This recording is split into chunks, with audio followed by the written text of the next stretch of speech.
नमस्कार दोस्तों। मनुष्य की कहानी उतनी ही पुरानी है जितनी इस धरती की धड़कन।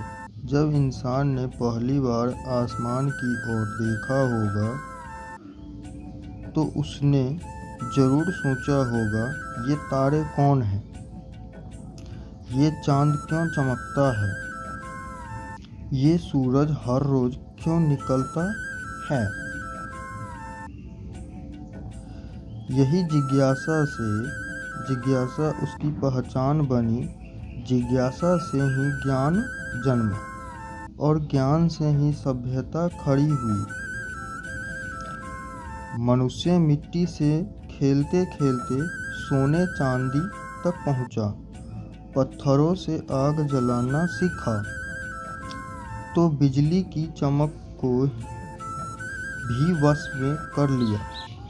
नदियों के किनारे गांव बसाए और फिर गांव से शहर बनाए। वह पहाड़ों पर चढ़ा, समंदर की गहराई में उतरा, आसमान को छुआ और अब अंतरिक्ष को भी अपना घर बनाने चला है। लेकिन इतनी तरक्की के बाद भी मनुष्य अधूरा है, क्योंकि असली यात्रा बाहर की नहीं, अंदर की है। मनुष्य सिर्फ विज्ञान से महान नहीं, वह अपने दिल से भी महान है। वह रो सकता है, वह हंस सकता है, वह किसी अनजान के लिए भी आंसू बहा सकता है। यही संवेदना उसे अद्वितीय बनाती है। कभी कभी लगता है मनुष्य विरोधाभासी से बना है। वह प्यार भी करता है, वह नफरत भी करता है, वह मंदिर बनाता है और युद्ध भी छेड़ता है।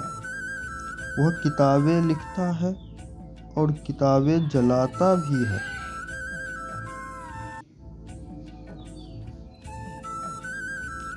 असल में मनुष्य वही है जो अपने भीतर की रोशनी को पहचान ले, जो अंधेरे पर जीत पा ले।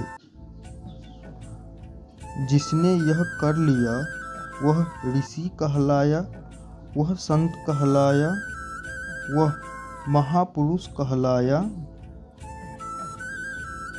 इंसान का सफ़र सिर्फ रोटी, कपड़ा और मकान तक नहीं है। उसका असली सफ़र आत्मा की खोज है।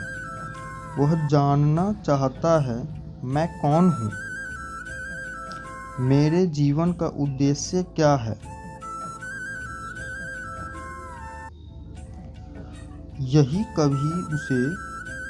खोज कभी उसे बुद्धि बनाती है, कभी तुलसीदास बनाती है,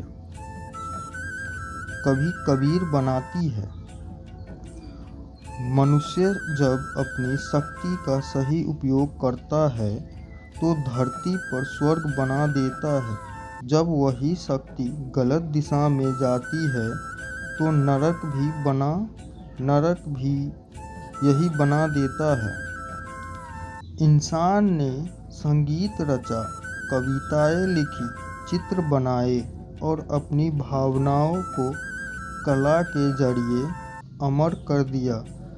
आज भी हम प्राचीन गुफाओं में चित्र देखते हैं तो हैरान रह जाते हैं कि कितनी अद्भुत कला थी उस मनुष्य में।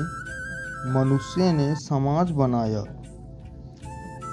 समाज ने संस्कृत दी, संस्कृत ने हमें एक दूसरे से जोड़ा, रिश्तों में हमें सहारा दिया, परिवार ने हमें पहचान दी।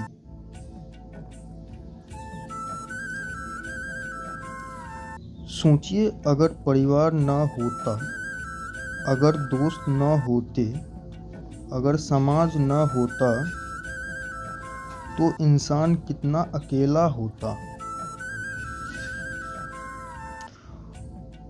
मनुष्य को जीने का आनंद भी चाहिए और जीने का उद्देश्य भी, इसलिए उसने धर्म बनाया, नैतिकताएं गढ़ी, त्योहार बनाए और उत्सव मनाए। पर एक सच्चाई यह भी है, आज का मनुष्य भाग दौड़ में इतना खो गया है कि वह अपने ही अंदर से दूर हो गया है। वह तकनीकी में डूब गया है पर आत्मा से कट गया है। वह मशीनों से जुड़ गया है पर रिश्तों में टूट गया है। अगर इंसान ने फिर से अपनी जड़ों को न खोजा तो उसकी सारी तरक्की व्यर्थ हो जाएगी, क्योंकि विज्ञान हमें सुख दे सकता है लेकिन शांति नहीं। विज्ञान हमें साधना दे सकता है लेकिन उद्देश्य नहीं। दोस्तों, असली मनुष्य वही है जिसके दिल में मानवता है, जिसकी आंखों में करुणा है, जिसके हाथों में मदद है और जिसके शब्दों में प्रेम है। अगर मनुष्य यह समझ ले कि हर इंसान उसी का भाई है, हर जीव उसी का साथी है, तो यह धरती समुच्च स्वर्ग बन सकती है। और अंत में यही कहना चाहूँगा, मनुष्य का असली परिचय उसकी जाति, धर्म या भाषा से नहीं है। उसका असली परिचय सिर्फ एक